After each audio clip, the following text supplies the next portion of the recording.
ఈ రోజు జగదాంబ సెంటర్లో అప్పలరాజుపై పెట్టిన పీడీ యాక్ట్ రద్దు చేయాలని, బేషరతుగా విడుదల చేయాలని సిపిఎం పార్టీ జగదాంబ జోన్ ఆధ్వర్యంలో నిరసన కార్యక్రమం చేపట్టడం జరిగింది. ఈ కార్యక్రమాన్ని ఉద్దేశించి Jagadamba Bazar CPM party senior నాయకులు వై రాజు మాట్లాడుతూ, చంద్రబాబు నాయుడు అత్యంత దుర్మార్గంగా ప్రశ్నించే వారిపై కేసులు పెట్టి జైలుకు పంపించడం చాలా అన్యాయం. గతంలో ఇదే విధంగా కరెంటు ఛార్జీలు తగ్గించమని ఉమ్మడి ఆంధ్రప్రదేశ్లో నిరసన తెలియజేస్తే ముగ్గురు సిపిఎం కార్యకర్తలను కాల్చి చంపిన దుర్మార్గుడు. ప్రపంచ బ్యాంకు ఏజెంట్గా వ్యవహరిస్తూ బడా పారిశ్రామికవేత్తలకు, కార్పొరేటర్లకు కొమ్ము కాస్తూ వాళ్ళ మెప్పు కోసం అప్పలరాజుపై పీడీ యాక్ట్ పెట్టి జైల్లో నిర్బంధించడం చాలా అన్యాయం. మత్స్యకారులకు, రైతులకు మద్దతుగా నిలబడ్డమే అప్పలరాజు చేసిన నేరం. మత్స్యకారులకు చేస్తున్నటువంటి ఉద్యమానికి అండగా నిలబడ్డమే అప్పలరాజు చేసిన నేరం. ఇప్పటికైనా చంద్రబాబు నాయుడు కళ్ళు తెరవాలి. గతంలో ఏం జరిగిందో తెలుసుకోవాలి. ఇదే విధంగా ప్రవర్తిస్తే బషీర్బాగ్ కాల్పుల్లో తర్వాత ఏం జరిగిందో చంద్రబాబు నాయుడికి తెలుసు. 14 సంవత్సరాల అధికారానికి దూరమయ్యాడు. ఇప్పుడు కూడా అదే పద్ధతి అవలంబిస్తే గతకాలం పట్టిన గతే ఇప్పుడు పడుతుందని హెచ్చరిస్తున్నాం. ఈ కార్యక్రమంలో పెద్ద సంఖ్యలో స్థానిక ప్రజలు పాల్గొన్నారు.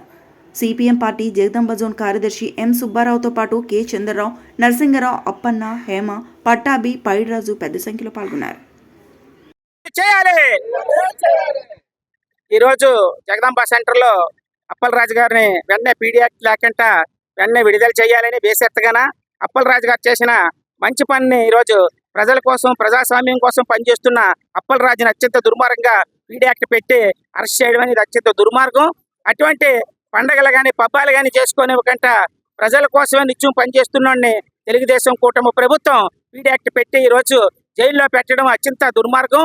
పీడీ యాక్ట్ ఇంతకుముందు ఇదే బల్క్ డ్రగ్ ని పెడితే జగన్తోనే పోరాటం చేస్తున్న సిపిఎం పార్టీ నాయకులు కానీ, సిపిఎం పార్టీ కానీ చేస్తుంటే ఇదే చంద్రబాబు నాయుడు గారు వాగ్దానం చేశారు, అక్కడ బల్క్ డ్రగ్ రాదు, మమ్మల్ని నమ్మండి అని చెప్తే ఓట్లేసి గెలిపించారు. అదే ఇప్పుడు తెలుగుదేశం కూటమి ప్రభుత్వం అక్కడ బల్క్ డ్రగ్ పెట్టి కార్మికులకు కానివ్వండి ఎవరికి కూడా ఒక పని ఏం చేసుకుంటూ చేసుకోండి, ఖచ్చితంగా అమలు చేస్తామనేసి కడాగడ్డిగా చెప్తుంది. ఎంత మూర్ఖంగా ఉండి ఎవరి కోసం పనిచేస్తుందంటే అంబానీ, అదానీల కోసం, పెట్టుబడిదారుల కోసం పనిచేస్తుంది. నిన్న దావోస్ వెళ్ళి బోల్డ్ అని పెట్టుబడులు వస్తున్నాయని చెప్తున్నారు. ఒక్క పెట్టుబడి కూడా రాదని అన్ని పేపర్లు కూడా రాశాయి. కనీసం విమానం ఖర్చులు కూడా రాలేని పరిస్థితిలో ఉన్నది ఈ ప్రభుత్వం. అంటే ఏ రకంగా ఉన్నారు ఏంటనేది అర్థం చేసుకోవాలి.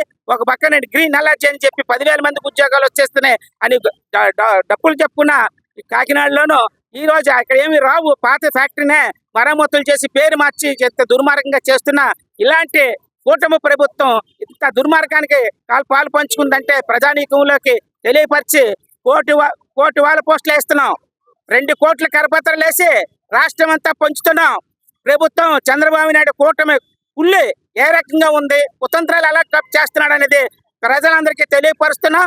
రాబోయే ఉద్యమాన్ని తీవ్ర స్థాయి చేసి ఎట్టి పరిస్థితుల్లో కూడా అప్పలరాజు గారిని బేసెత్తగా విడుదల చేసేటట్టు పోరాటం చేస్తామని కబడతాననేసి ఈ కూటమి ప్రభుత్వకి హెచ్చరిక చేస్తున్నాం.